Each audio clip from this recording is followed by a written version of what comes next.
Di antara intipati ucapan Yang Amat Berhormat semalam dalam Majlis Melakkan malam tersebut ialah mengenai pembangunan masyarakat madani. Seperti mana yang kita bincangkan tadi mengenai konsep ta'dib, di mana adab dan juga akhlak. Jadi adab dan juga akhlak ini juga boleh diaplikasikan sesama kita, terutamanya kepada golongan OKU. Jadi bagaimana sebenarnya kita ingin menyantuni dan juga prihatin kepada nasib golongan OKU ini, terutama di universiti. Bersama dengan saya hari ini ialah Dr. Syamizi Muhammad Rashid, Pensyarakat dan Pendidikan Khas Fakulti Pendidikan UKM, dan di sebelahnya Tuan Muhammad Amirul Abdul Razak, Ketua Unit Perkhidmatan dan Sokongan OKU UKM. Assalamualaikum, selamat pagi. Waalaikumsalam. Sihat hari ini? Sihat, Alhamdulillah. Alhamdulillah. Bertepatan dengan kita punya topik hari ini, tadi ta'dib, adab dan juga akhlak. Kenapa sebenarnya masyarakat perlu memahami akhlak dan juga adab ini terhadap golongan OKU? Doktor. Assalamualaikum warahmatullahi wabarakatuh. Dan terima kasih saya ucapkan kepada TM kerana sudi menjemput kami lah dalam program Selamat Pagi Malaysia pada hari ini. Okey, kalau kita melihat golongan OKU, kalau kita tengok statistik OKU di Malaysia kan, kalau lihat hampir 1,5 juta OKU yang ada di Malaysia, dan pertambahan OKU itu sendiri, orang kurang upaya itu sendiri semakin lama semakin bertambah, dan ini menunjukkan sebenarnya OKU ada di mana-mana. Dan OKU itu adalah di dalam komuniti itu sendiri. Jadi ini adalah salah satu tanggungjawab dan peranan kita, walaupun kita golongan tipikal, tetapi adalah satu tanggungjawab kita untuk menyantuni mereka. Dan ini kerana, dan sebab itulah perlunya adanya kefahaman, bagaimana kefahaman menyantuni golongan OKU itu perlu diterapkan dalam masyarakat ini. Ini kerana kalau kita lihat, walaupun sesebuah negara itu, ini bukanlah saya katakan negara tidak perlu melakukan membuat satu kemudahan untuk OKU, tidak.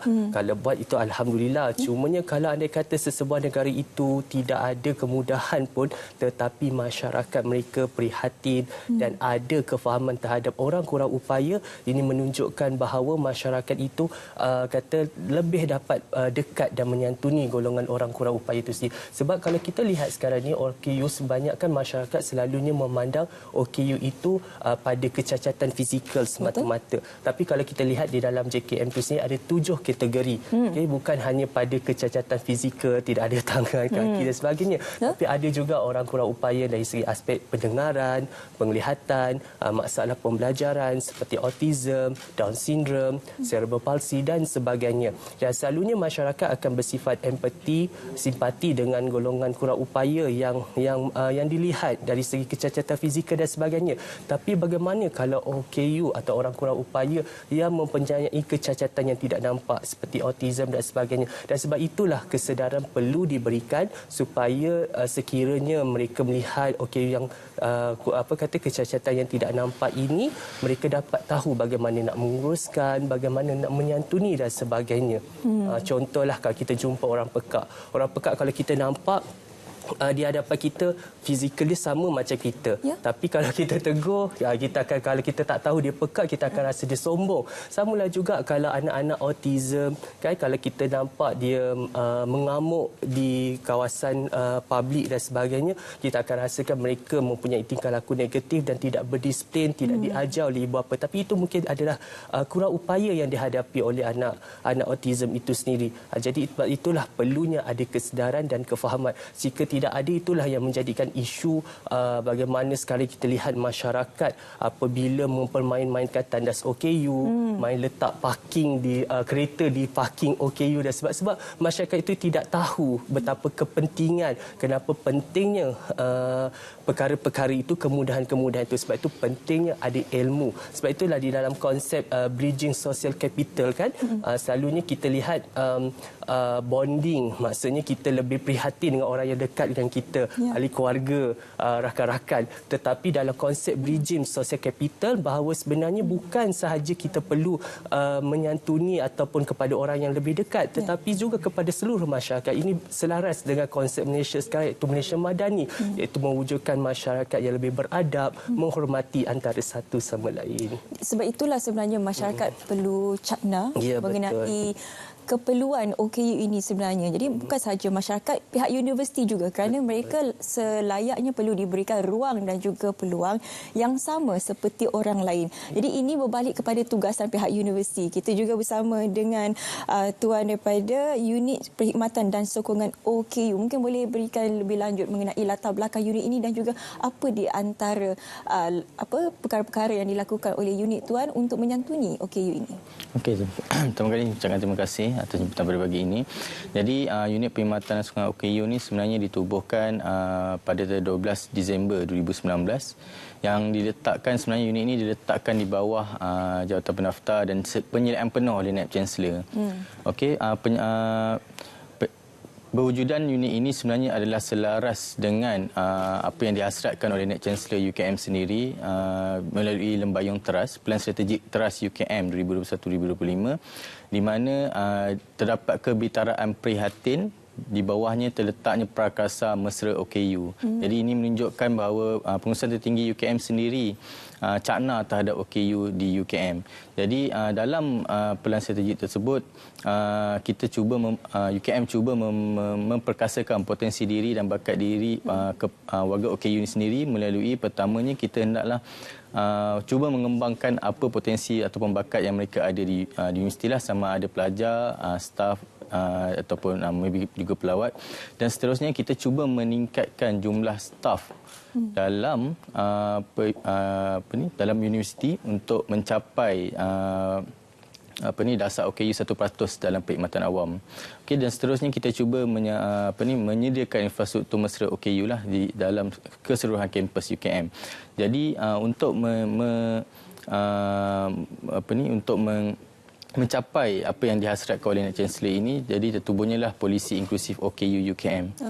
Polisi inklusif OKU UKM ini telah dipersetujui oleh Masyarakat Pengurusan Universiti sendiri. Yang pertamanya kita mengurus takbir pelajar, staf dan juga pelawat OKU. Seterusnya menyediakan infrastruktur ataupun prasarana yang mesra OKU, dan kita juga cuba menghapuskan diskriminasi terhadap OKU dan melindungi mereka. Okey, dan jadi untuk melaksanakan polisi ini tertubuhnya jugalah Jawatankuasa Pelaksanaan Polisi Inklusif OKU, di mana kita ada plan strategik yang dibuat untuk mencapai apa yang dihasratkan oleh Naib Chancellor tersebut. Okey, yang kita pecahkan kepada lima perkara lah. Pertama mengenai pentadbiran. Okey, pentadbiran ni kita uruskan dari segi kewangan, keperluan kewangan OKU, apa yang mereka yang perlukan, dan juga apa bentuk bantuan yang mereka perlukan. Yang keduanya kita menyediakan accessibility kepada keseluruhan bangunan OKU, dan kita pun telah melaksanakan audit access ataupun kita menyediakan audit tanah kepada setiap bangunan di UKM, termasuklah kampus sekali, untuk kita mengenal pasti di mana perlu kita menambah baik kemudahan OKU. Kalau tidak sepenuhnya pun kita actually boleh sediakan perkara asas saja. Okey. Contohnya si tandas, RAM dan sebagainya untuk mereka boleh akses dan mengikuti pembelajaran, pengajaran, penyampaian perkhidmatan untuk staf dan sebagainya. Dan ketiga, kita ada juga khidmat sokongan. Kita sediakan juga perkhidmatan emosi ataupun perkhidmatan sokongan dari segi emosi dan juga psikologi lah. Ya. Kita faham OKU ni kadang-kadang dia berasa stres disebabkan perlu mencapai sesuatu yang mungkin sukar baginya tetapi mudah bagi orang yang tipikal. Ya. Okay? Tapi kita sediakan emosi. Kadang kebanyakan kalau kita punya pelajar adalah untuk OKU ni adalah dalam kalangan postgraduate ataupun pelajar pasca siswaza lah. So mereka ni kita faham lah untuk mencapai PhD, master tu memerlukan banyak cabaran, dan kita berikan sokongan emosi lah kepada mereka. Dan last sekali kita wujudkan budaya prihatin OKU. So budaya prihatin OKU ni kita wujudkanlah poster-poster ataupun pembudayaan yang kita beri maklum kepada warga UKM supaya OKU ni ada dalam sistem kita, apa yang perlu kita buat ataupun kita bantu mereka dan sebagainya. Difahamkan juga UKM akan menganjurkan karnival cakna OKU esok dan juga Jumaat. Mungkin doktor boleh perincikan mengenai karnival ni? InsyaAllah kita di Universiti Kebangsaan Kebangsaan Malaysia pada 26 dan 27 Januari 2023. InsyaAllah kita akan mengadakan Karnival Cakna OKU. Ini sebenarnya adalah untuk memenuhi aspirasi dalam teras yang diilhamkan oleh Datuk Chancellor, Datuk VC kami iaitu Profesor Datuk TSDS Muhammad Ikhwan Haji Toriman, di mana di dalam teras itu menekankan aspek konsep mesra OKU, mewujudkan masyarakat universiti yang prihatin dan cakna terhadap OKU.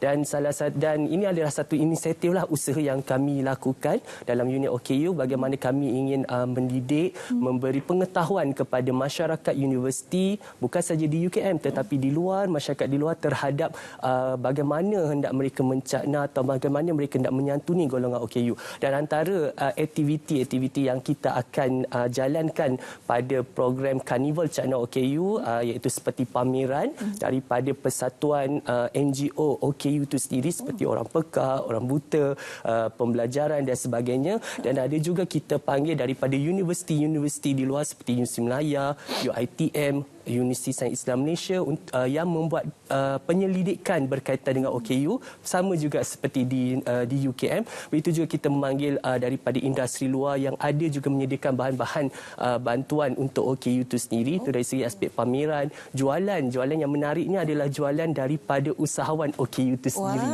Kita meraihkan OKU itu berjualan di karnival kami. Begitu juga kita ada pada hari 26 hari bulan, pada waktu pagi kita ada Explores OKU, di mana kita panggil industri-industri luar dan juga PTJ atau pusat-pusat daripada universiti bersama. Mereka bukan sahaja membuat Explores, tetapi mereka belajar bagaimana cara untuk menyantuni OKU di setiap checkpoint yang kita sediakan.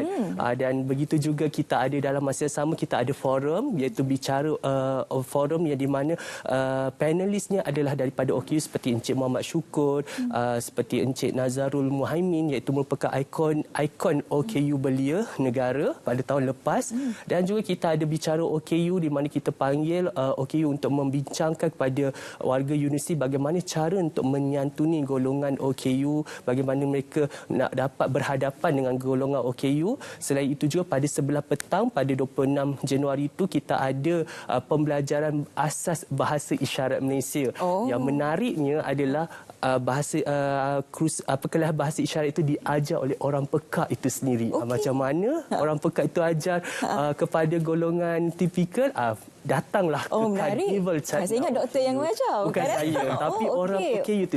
Jadi sama juga pada 27 Januari nanti, kalau kita lihat nanti majlis penutupan, pengacara majlisnya juga adalah orang pekak itu sendiri. Dia satu perkara yang sangat menarik, memberi satu ilmu, peluang dan pengalaman yang baru kepada golongan tipikal, yang menunjukkan bahawa golongan OKU juga mampu melakukan sama seperti golongan tipikal yang lain. Jadi karnival ini terbuka kepada orang ramai. Semua. Dan kita alu-alukan. Bermula daripada jam berapa, doktor? Bermula daripada 8 pagi hingga 5 petang pada 26 dan 27 Januari 2023 di Dewan Chancellor Tun Abdul Razak, Dekta Universiti Kebangsaan Malaysia.